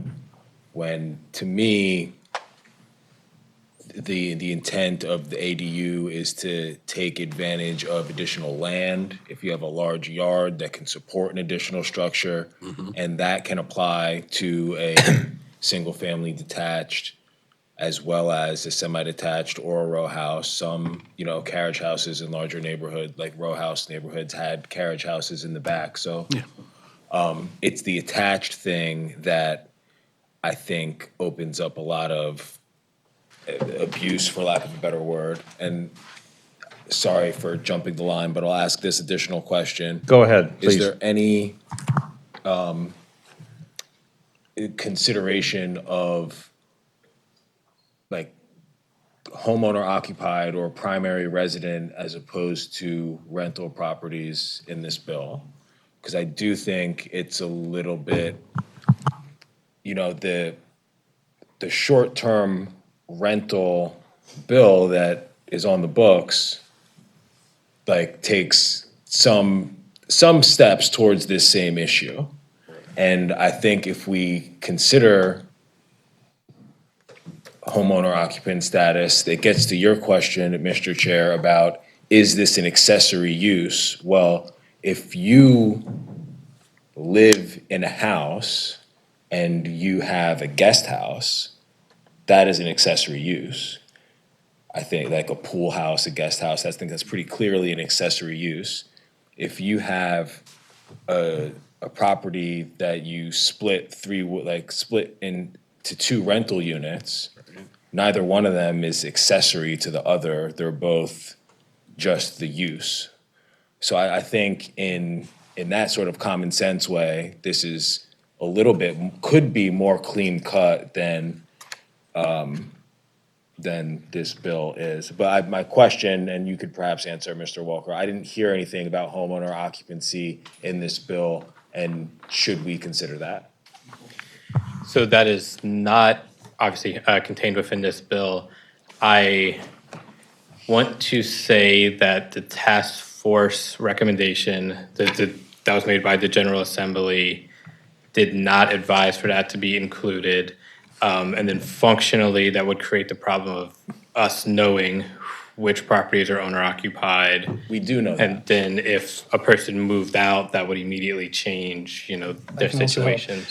So I believe that might end up being an equal protection issue. This kind of thought came up previously. But with- doesn't the short-term rental bill say that you can Airbnb your primary residence, but you can't Airbnb a rental property? I'm not familiar with the contents of that. I know our zoning administrator has determined That that more or less the short-term rentals context are of dwelling the unit. rule? So as far as I'm aware, there's not a distinction to be made if you have 2 homes side by side, one is owner occupied, one is a renter, the form would be identical, but just because of the who is occupying it, that's been found to be problematic in similar. Is that because the Airbnb thing is a licensing thing? I would need to look into that version. I'm not familiar with that particular license category. What I'm getting at here is, and because this could almost get back to, it gets back to the question of whether or not we should include different building types, and potentially to an equity issue, because we have to look at how these 2 bills interact with each other. If a single-family detached house can build an ADU, and that does qualify for a short-term rental, but we're gonna let a basement apartment also qualify as an ADU, but say that it cannot qualify for a short-term rental, then I think that's a discrepancy. And I'm surprised that we don't at least know what the rule is. Yeah, in the interest of everybody, hearing everybody else, please, come on up and do that. That was an interesting topic that you brought up. Push it. Push what? Okay.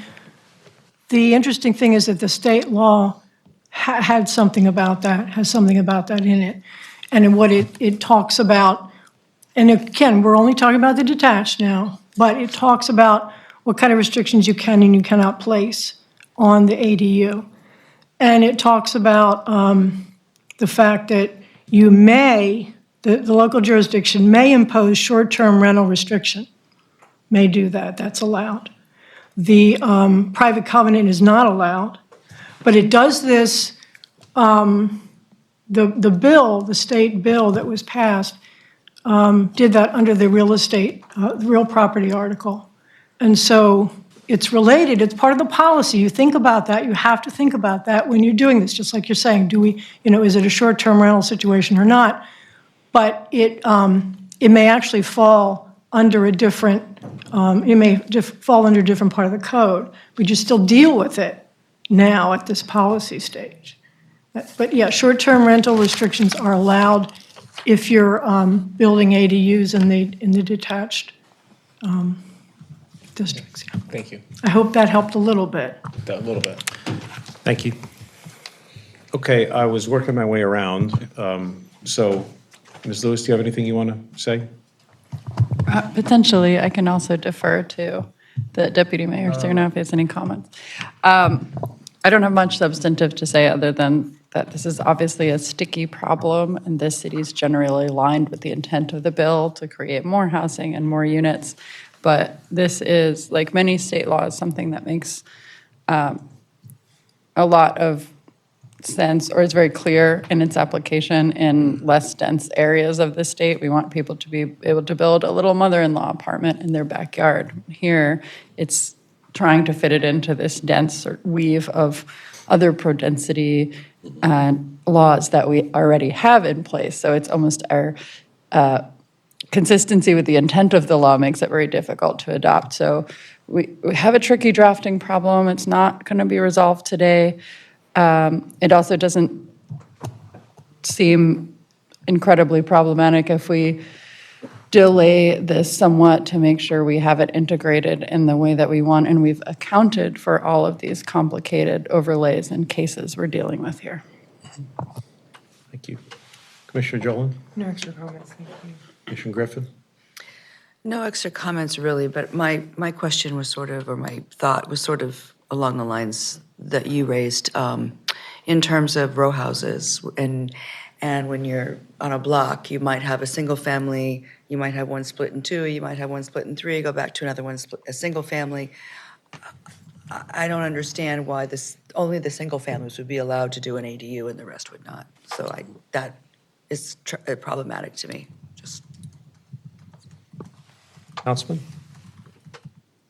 Thank you, Mr. Chair and colleagues. As you know, I'm a co-sponsor. I'm supportive of the bill. However, the conversation today has been helpful because, again, some of those language issues do need to be tightened up. I do understand the sponsor's perspective of hoping that it would get passed without the amendments, but at the same time, I do think it's worth saying that there has to be more time spent with this because, again, I think the points you raised in terms of row house, again, I think that crystallizes some of the challenge that we're faced with. Mr. Vice Chair, anything to add?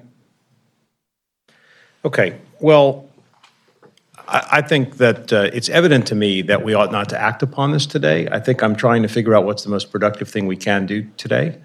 And I'm not sure that there is anything other than to sort of memorialize the conversation. I guess what I would like us to do, and we can do this as a motion if folks want, and maybe Mr. Tiso, you can tell me if you think it's necessary or appropriate. I would like the planning staff and to consult with the law department and not to presume, of course, but the sponsor and others, and try and address these issues in a way that they can be clarified prior to the council hearing. If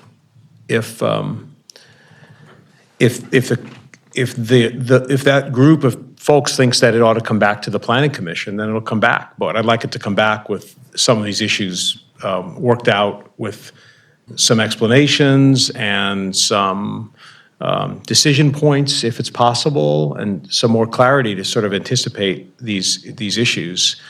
I don't, frankly, I'm not suggesting we should do this, but I don't remember in this case what happens if the council wants to proceed, if it can proceed without the planning commission. I think there are instances in which it can and which it can't. Do you know, Mr. Tiso? Since this is a zoning bill, they're going to need something from you. Okay. Well, at this point, I don't think we're in a position to provide anything. And I would rather, if it has to come back to us, I think that's fine, if that's what the law requires. And by then, hopefully, we can sort of have another round of this after there's been some discussion.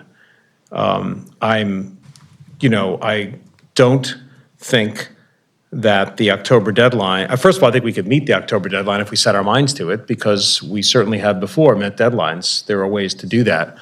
And also, I'm not sure, frankly, that if we don't meet the October deadline, I'm certainly not suggesting on the record or otherwise that the city should try not to meet a state deadline, but I think we need to get this right. And we'll just have to sort of deal with it, but with the intention that we would meet the October deadline and do the best we can. So Mr. Tisa, do you want action from the commission? Do you think that just simply deferring it with this conversation and record is sufficient between you and the director and me, or what do you recommend? Let's start with a conversation. I was just stepping over to talk to Councilman Dorsey's chief of staff, just because I wanted to see how fast they were looking at a timeline for their committee hearing. And we think that there's some time.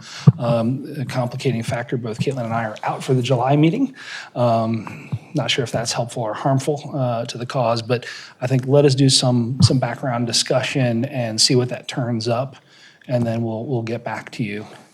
But we're going to eventually need an action. I just don't know that it has to be today. Yeah, well, I don't think you're going to get one today, based on what I've heard my colleagues say, and I think we're just going to have to manage through that. With that, I'm simply going to defer this item from a vote, and we'll come back to it with all this. But I'm saying that I do want to make sure, since we're all doing this together, if anybody has anything they want to say along those lines or in response to what I've said, I'm just going to give everybody one chance to do that. Mr. Vice Chair, can I start with you and we'll just come around quickly if there's anything you want to add? I think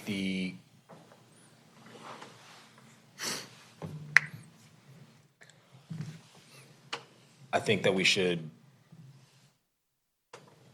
put consideration into the relevance of owner occupancy, and also, I think the definition of the building types to your point, Christine, and the definitions get weird, but like a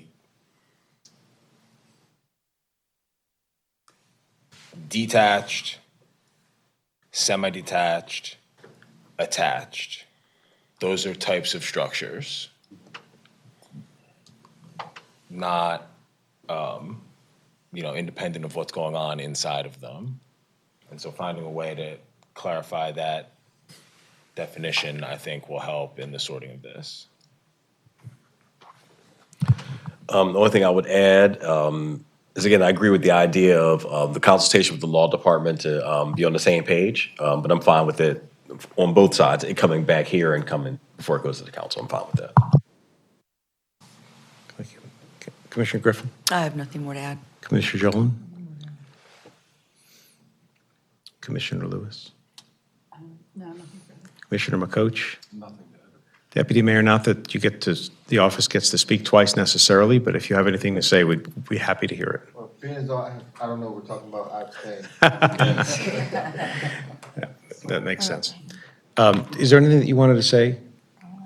Oh, I'm sorry, Robin Allen, I apologize, Commissioner Allen.